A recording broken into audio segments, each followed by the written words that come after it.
우리는 어릴 때부터 자원 없는 나라라고 배웠습니다.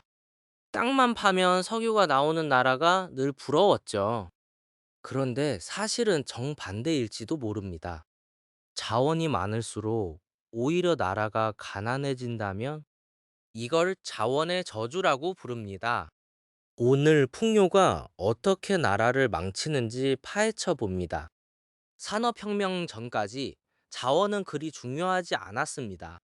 그땐 농사짓기 좋은 비옥한 땅이 최고였죠. 하지만 철과 석탄이 산업혁명을 이끌면서 자원의 중요성이 폭발적으로 커졌습니다. 자원이 많으면 잘 산다. 당연한 상식이 됐죠. 그런데 현실은 그렇지 않았습니다. 석유를 세계에서 가장 많이 가진 베네수엘라. 오죽하면 석유를 악마의 배설물이라 부릅니다. 다이아몬드로 유명한 아프리카의 시에라리온. 국민 43%가 하루 2달러 미만으로 살아갑니다. 자원이 도움은커녕 방해가 되는 겁니다. 첫 번째 저주는 분쟁과 내전입니다. 이게 자원의 저주 중 최악이죠. 세계은행이 충격적인 조사를 했습니다. 자원 없는 나라의 내전 가능성은 0.5%, 그런데 자원에 의존하는 나라는 23%였습니다. 무려 4배가 넘는 차이죠. 자원은 보통 특정 지역에만 몰려 있습니다. 그러면 자원 있는 지역과 없는 지역 사이에 부의 불균형이 생기죠. 나눠달라 vs 한 푼도 못 준다. 내부 갈등이 그렇게 시작됩니다. 자원 부국은 보통 민족도 종교도 여럿입니다. 사소한 시비 하나가 순식간에 내전이 되죠. 콩고, 수단, 나이지리아의 끝없는 내전이 바로 이런 이유에서입니다. 내전을 피하려 강력한 정부가 들어섭니다. 그러면서 자원의 이익은 소수에게 집중되죠. 특권을 지키려 정부는 더 폭력적이 됩니다. 아시아의 미얀마가 그런 나라죠. 전 세계 루비의 90%가 미얀마산입니다.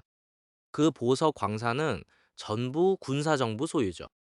자원의 부가 워낙 달콤해서 누군가는 끊임없이 권좌에 도전합니다. 그래서 장기 독재도 쿠데타도 흔하죠. 최근까지 쿠데타가 빈발한 아프리카의 기니. 결국 알루미늄 원료, 보크사이트 때문이었습니다.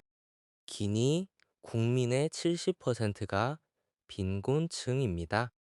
권력이 소수에 집중되면 다음은 부패입니다.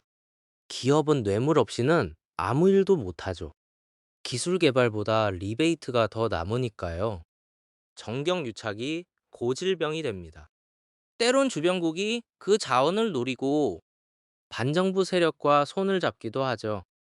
30여 년 전 라이베리아가 그랬습니다.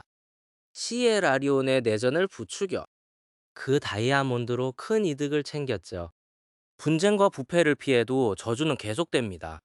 풍부한 자원은 산업 구조를 왜곡시키거든요. 생산의 대부분을 지하자원에 의존하면 제조업과 서비스업이 발전을 멈춥니다. 땅만 파도 먹고 사니 노력할 이유가 없죠. 필요한 물건은 전부 외국에서 수입합니다. 그럴수록 제조업은 도태되고 결국 광산만 남게 되죠. 일자리가 없으니 다들 땅 파는 데로 몰리고 인건비는 폭락, 국민 모두가 가난해집니다. 저숙련 노동자만 양산되니 산업 발전은 갈수록 더 멀어집니다. 자원은 가격 변동성이 엄청납니다. 국제시장이 가격을 정하니 통제가 불가능하죠. 그래서 안정적인 경제 계획을 세울 수 없습니다. 호황을 예측해 과잉 투자했다가 가격이 폭락하면 외채 위기를 맞죠. 중남미 경제가 늘 롤러코스터인 이유입니다. 더 극단적인 경우는 자원이 아예 고갈되는 겁니다. 그 대표가 남태평양의 섬나라 나우루입니다. 나우루는 인광석을 팔아 부자가 됐죠. 1980년대 1인당 소득이 미국과 일본을 앞질렀습니다. 로또 맞은 섬나라로 불렸죠. 그런데 그 인광석이 10여 년 만에 바닥났습니다. 지금 나우루는 난민을 수용하는 조건으로 호주의 지원을 받아 겨우 먹고 삽니다. 또 다른 저주는 통화 가치 문제입니다. 자원을 팔아 달러가 쏟아지면 자국 통화 가치가 급상승합니다.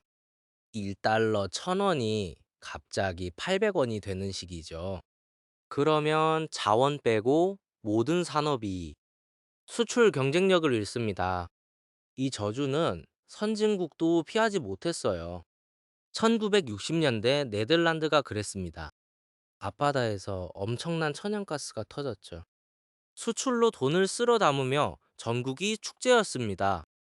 그런데 통화 가치가 치솟자 가스 빼고 모든 제조업이 무너졌습니다. 로또인 줄 알았던 가스가 저주였던 거죠. 그래서 이 현상을 네덜란드 병이라 부릅니다. 하지만 모두가 저주에 걸리는 건 아닙니다. 예외는 어디에나 있죠. 바로 그 네덜란드가 첫 번째 예외입니다. 쿠데타도 내전도 일어나지 않았어요. 가스로 번 돈을 기술과 인프라에 투자했죠. 공정한 의사결정 구조가 있었던 덕분입니다. 10년 뒤 노르웨이도 유전이 터졌습니다. 노르웨이는 네덜란드에서 교훈을 얻었죠. 달러가 한꺼번에 들어오지 않도록 대부분을 국부 펀드로 해외에 투자했습니다. 오늘날 세계 최고 부국 노르웨이를 만든 정책이죠. 선진국만 이기는 건 아닙니다. 아프리카의 보츠와나 수출의 80%가 다이아몬드. 1960년대 1인당 소득 60달러에서 지금은 7,700달러의 안정국가가 됐죠. 수익 독점을 막고 인프라와 교육에 썼거든요. 수십 년째 평화로운 정권 교체를 이룬 아프리카의 보기 드문 민주국가입니다. 앙골라도 비슷한 길을 걷고 있죠. 27년 내전을 겪었지만 2000년대 들어 안정됐습니다. 석유로 번 돈을 병원, 학교, 도로에 투자하며 아프리카의 새로운 희망이 되고 있습니다. 결국 자원의 저주는 피할 수 없는 덫이 아닙니다. 어떻게 나누고 어떻게 쓰느냐의 문제일 뿐이죠. 미국, 캐나다, 호주만 봐도 알 수 있습니다. 그런데도 많은 나라가 여전히 저주에 허덕이죠. 저주가 있다면 그건 자원이 아니라 이기적 욕망을 못 이긴 인간이 자초한 겁니다. 오늘 이야기가 흥미로웠다면 구독과 좋아요 부탁드립니다. 여러분의 생각은 어떤지 댓글로 남겨주세요.